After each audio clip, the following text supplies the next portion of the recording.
Everyone, welcome back to my channel. और मैं अभी देख के आई हूँ अर्जुन कपूर, भूमि पेडनेकर और रकुलप्रीत सिंह की लेटेस्ट मूवी मेरे हस्बैंड की बीवी। And by the way, surprisingly पता है मुझे इस मूवी के बारे में पता कैसे चला था? शार्क टैंक वाले अनुपम मित्तल की वजह से। अपेरेंटली उनको तो ट्रेलर बहुत ही अच्छा लगा, वो तो हंस के पागल हो गई है देख के। लेकिन जब मैंने देखा इसका ट्रेलर तो पता नहीं, मुझे तो बिल्कुल अच्छा नहीं लगा था यार। आई found it pretty black. And भाई आपको पता है, जब मैं सर्च कर रही थी कि इसकी कास्ट में कौन कौन है एंड ऑल ऑफ दैट, मतलब थोड़ा बहुत ऐसे गूगल पे सर्च कर रही थी, तब आई फाउंड आउट कि शायद इन लोगों को कुछ पर्सनल प्रॉब्लम है यार हर्ष गुजराल से। क्योंकि इंटरव्यूज में और प्रेस कॉन्फ्रेंसेस में तो देखा है मैंने हर्ष गुजराल को इन सब के साथ, लेकिन आप गूगल पे या IMDb पे चेक करोगे तो कास्ट में, पूरी कास्ट में, सपोर्टिंग कास्ट के साथ साथ हर्ष गुजराल का नाम कहीं पे भी मेंशन नहीं है ब्रो। ये क्या बात हुई? एंड आई थिंक एक और कंट्रोवर्सी कुछ हुई थी भूमि और हर्ष के बीच में, वेरन भूमि स्टेज पर थी एंड उसने उसको इशारा किया था कि या तो नीचे उतर जाओ या पीछे से आओ, कुछ तो ऐसा हुआ था, जिसके बाद ये लोग उस पूरी सिचुएशन को क्लैरिफाई करते हुए भी दिखाई दिए गए। लेकिन मुझे कुछ एग्जैक्टली समझ में नहीं आया कि वो क्या रहा है भाई। हर्ष बोल रही मैं नहीं मान रहा आपकी बात। उसने मतलब क्या बोला था? आपने तो बोला था कि अर्जुन के बदले में जाके नाच ले और मैं पागल करवाने का काम चल रहा। क्योंकि अगर आप इस मूवी की हाइप क्रिएट करने के लिए ऐसी छोटी मोटी हरकतें कर रहे हो, प्लान्ड कंट्रोवर्सीज कर रहे हो, तो आई एम सॉरी गाइस, ये एक बहुत ही चीप टैक्टिक है। और हाँ, अपेरेंटली भाई मैं भरी पड़ी हूँ इस मूवी को लेकर, क्योंकि मेरे लिए ये जो एक पूरा एक्सपीरियंस था इस मूवी को देखना, ये बहुत ही टॉर्चरस था। तो हाँ, मैं तो भाई फुल ऑन रैंट करने वाली हूँ आज। मैंने नोटिस किया कि इन लोगों ने नोटिस किया कि लव्यापा का जो वो एक हुक स्टेप है वो इतना ज्यादा फेमस हुआ है, तो क्यों ना हम ये सेम चीज इस मूवी के बारे में भी करें। एंड गाइस, भूमि और अर्जुन हर जगह जाके इस मूवी का हुक स्टेप करने की कोशिश कर रहे हैं, बट फेमस वो तब भी नहीं हुआ। क्लियरली कोई फायदा नहीं हुआ ये सब कुछ करने का, क्योंकि मूवी आपकी अभी भी बहुत ही ट्रैशी है। क्योंकि आप खुद देखो, जैसा टॉपिक है और जैसा नाम है इस मूवी का, आपने ऐसी मूवीज 1000 बार पहले देखी हुई होंगी। सो व्हाइल आई वाज थिंकिंग कि भाई ये कौन सी पहले देखी हुई मूवीज का मिश्रण है, तभी मुझे पता लगा कि ये खेल खेल में पति पत्नी और वो और हैप्पी भाग जाएंगे कि डायरेक्टर ने बनाई है ये movie. So yeah almost same kind of story and same kind of vibe. So yeah कुछ भी खास नहीं है एंड आपके जीवन में कोई परिवर्तन नहीं आने वाला है अगर ये मूवी आप नहीं भी देखोगे तो भी। ट्रेलर में 3 लोगों को देख के क्लियरली पता लग ही गया था कि भाई लव ट्रायंगल वाली सीन होने वाला है, पूरी पति पत्नी हो वाली प्लॉट ही होगी यहाँ पर। लेकिन मूवी देखने के बाद मुझे 100% श्योरिटी हो गई कि ये एब्सोल्युटली वही है, लव ट्रायंगल, या फिर इस मूवी में जो उसको नाम दिया गया है लव सर्कल। क्या मतलब? Why is this director actually obsessed with marriages and married people and their complications? इनको कोई और आइडियाज नहीं आते क्या?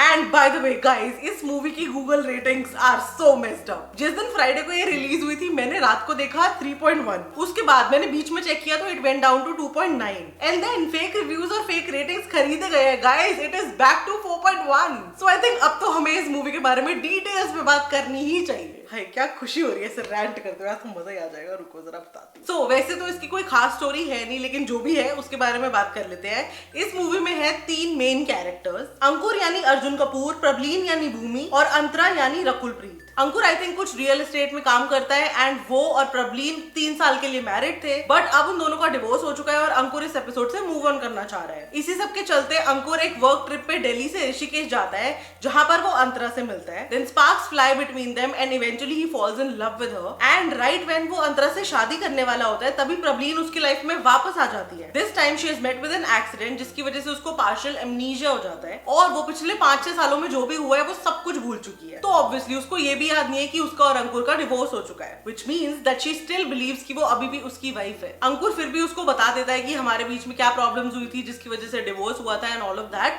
बट प्रबलीन के मन में अभी भी अंकुर के लिए फीलिंग्स है and she wants him back. Never a good idea sweetie. और इसी के साथ शुरू हो जाता है अंतरा और प्रबलीन के बीच में टग ऑफ वॉर। और भी स्टोरी में बीच में इन्होंने दिखाए हैं वो सारे सीन्स, जिसकी वजह से आपको क्लियर हो जाएगा कि एक्चुअली कितनी ही अमेजिंग मैरिड लाइफ थी इनकी और किस वजह से डिवोर्स हुआ था। बट टू बी ऑनेस्ट, नहीं भी दिखाते तो किसी को कोई फर्क पड़ता नहीं वैसे। बाकी पूरी फिल्म में दोनों लड़कियां एक दूसरे को चैलेंज करती रहती हैं, एक दूसरे से लड़ती रहती हैं and through out the movie उनकी कैट फाइट चलती रहती है। इस मूवी में हर्ष गुजराल ने प्ले किया है रेहान, यानी उसके बेस्ट फ्रेंड का कैरेक्टर, जो कि अपेरेंटली हमेशा उसके साथ ही दिखता है। जबरदस्ती की कॉमेडी दिखाने के लिए इन्होंने अंकुर और रेहान का ऐसे बैंटर दिखाया है पूरी फिल्म में, जिसमें इन्होंने भर भर के वन लाइनर्स डालने की कोशिश की है, पर जोक्स कहीं पे लैंड ही नहीं हुए हैं। मेरा दोस्त अंकुर चड्ढा से डेंजर लंका हो जाएगा सर। एक तरफ जोक्स भी लैंड नहीं हो रहे हैं और दूसरी तरफ अर्जुन रिएक्ट भी नहीं कर रहा है कुछ। जहां देखोगे हर जगह it's just his straight face. मतलब तुम खुद सोचो यार, अगर तुम नॉर्मली देखोगे ये वाला सीन तो तुम्हें समझ आ जाएगा कि ये सिंघम अगेन की रेफरेंस है ना। बट यहाँ पे अर्जुन ऐसी भोंदू जैसी शक्ल बना के क्यों बैठा हुआ है, मतलब कोई रिएक्शन क्यों नहीं दे रहा है? सांस अटक रही है यार मेरी बोलते हुए।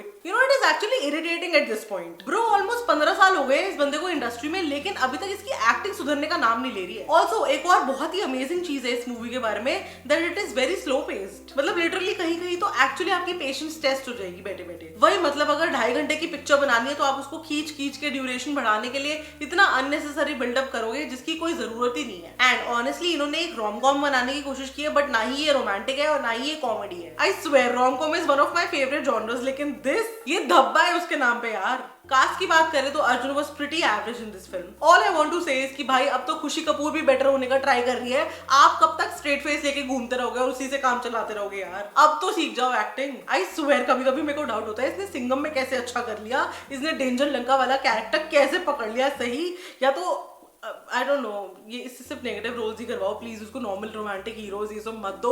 May be he is just not made for it, I don't know. Guys आपके क्या ओपिनियंस है अर्जुन कपूर के बारे में? Please let me know in the comments, I would love to know. Bhumi again as an actor मुझे ठीक ठाक लगती है, क्योंकि कभी वो कुछ मूवीज में इतना ही अच्छा प्रदर्शन कर देती है और कभी कभी बहुत ही एवरेज करती है। So I don't know how she balances it, but yeah यहाँ भी वो वैसी थी जैसी वो हर दूसरी फिल्म में होती है। आई स्वेयर आई रिमेंबर मेरे को दम लगा के हईशा में वो एक्चुअली अच्छी लगी थी, उसने एक्ट अच्छा किया था and all of that. Toilet एक प्रेम कथा में अच्छा एक्ट किया था। भक्षक मैंने देखी थी नेटफ्लिक्स पे, वो अच्छी थी। लेकिन उसके अलावा ऐसी फुगरी मूवीज जैसे थैंक यू फॉर कमिंग और पता नहीं कौन कौन सी, आई डोंट नो यार। मतलब शुभ मंगल सावधान वगैरह में भी ठीक थी, और यहाँ इस मूवी में तो क्लियरली ना रोल ना एक्टिंग ना परफॉर्मेंस ना प्लॉट कुछ अच्छा नहीं था, तो क्या ही बेचारी स्टैंड आउट करती। So yeah I found it very average. Rakul Preet Singh, भाई इनके बारे में मैं क्या ही बोलूं, मुझे नहीं लगता इन्होंने आज तक कोई भी हिट मूवी दी है। अगर बाय चांस दी है तो प्लीज मुझे कमेंट्स में बताना। एक मैंने अभी रिसेंटली क्या देखा था, कुछ डॉक्टर वाली कुछ तो देखा था मैंने नेटफ्लिक्स पे, वो भी एक बहुत ही चलती फिरती एवरेज जली मूवी। मेरे को लग रहा था मैंने क्यों ही देख ली, क्या जरूरत थी मुझे देखने की। बट या मेरे को लगता है यारियां के बाद मैंने रकुल का और कोई भी काम देखा है। यारियां मुझे उस टाइम पे ऐसे गानों की वजह से बड़ी अच्छी फैसिनेटिंग लगी थी, मैं जब हम देख के आए थे। So we love the songs and it was like college के बच्चे ये वो एंड ऑल ऑफ दैट, तो ठीक है मतलब टाइम पास थी। लेकिन उसके बाद मेरे को नहीं लगता मैंने रकुल की कोई भी मूवी देखी है, या फिर उसने की ही नहीं है। आई डोंट नो, प्लीज आप बताना मुझे। And I think it was the same case with her husband also, Jackky Bhagnani, क्योंकि मैंने उसकी भी कोई मूवी नहीं देखी है आज तक। आई डोंट नो, मे बी शायद दोनों मिलकर तभी ऐसे फ्लॉप मूवीज बना रहे हैं। हर्ष गुजराल के बारे में again sorry, I will very brutally से इट कि वही हीरो के दोस्त वाला कैरेक्टर जो थोड़ा सा ऐसे बैकग्राउंड में खड़े करके रखने वाला, या हीरो के सपोर्ट करने वाला कि हर जगह जहाँ हीरो के साथ जाना है सपोर्ट सिस्टम बन के, वैसा वाला सा कैरेक्टर है। एंड बहुत कॉमेडियन होते हुए भी उसको बहुत ही अंडर यूटिलाइज रखा है।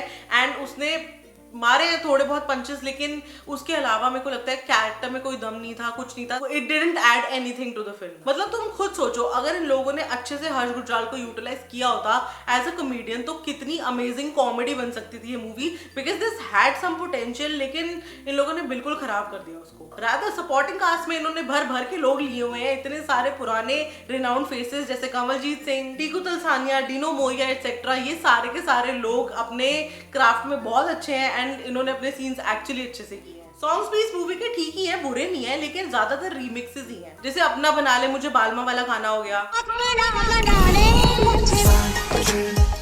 और वो दूसरा एक पंजाबी वाला ट्रैक है, वो भी एक पंजाबी फोक सॉन्ग का रीमेक है जो इन्होंने बना के यूज किया है। तो या ये दोनों गाने मुझे एक्चुअली अच्छे लगे। सो पूरे 2 घंटे 23 मिनट की ये फिल्म है, which is a total time waste, क्योंकि ना स्टोरी ना स्क्रीन प्ले ना प्लॉट ना डायलॉग, कुछ भी अच्छा नहीं है। रोम कॉम होते हुए भी this was not funny at all and इसके जोक्स काफी ज्यादा फोर्स्ड हैं। एक दो जगह पर थोड़े से चीप सीन्स हैं, लेकिन एब्सोल्युटली वल्गर नहीं है। सो वो आपके ऊपर डिपेंड करता है, अगर आपको देखना है नहीं देखना है फैमिली के साथ, दैट्स योर कॉल। बट मुझे लगता है फैमिली क्या, आप फ्रेंड्स के साथ, कपल्स के साथ, किसी के भी साथ ही नहीं देखना चाहोगे, क्योंकि फ्री टिकट्स होने के बावजूद like literally by one get one चल रहा था, फिर भी थिएटर्स खाली पड़े हैं। सो क्लियरली मेरे हिसाब से it was a below average film and I am going to give it 1.5 on 5 stars. आप बताओ अपने ओपिनियंस इस मूवी के बारे में, इसके एक्टर्स के बारे में, इसके गानों के बारे में, whatever you want to share, let me know in the comments. And this was it for today. अगर आपको आज का वीडियो पसंद आया हो please like share comment and subscribe to my channel and Instagram पे मुझे फॉलो कर लो। जल्दी से मिलो मुझे अगले वीडियो में। बाय।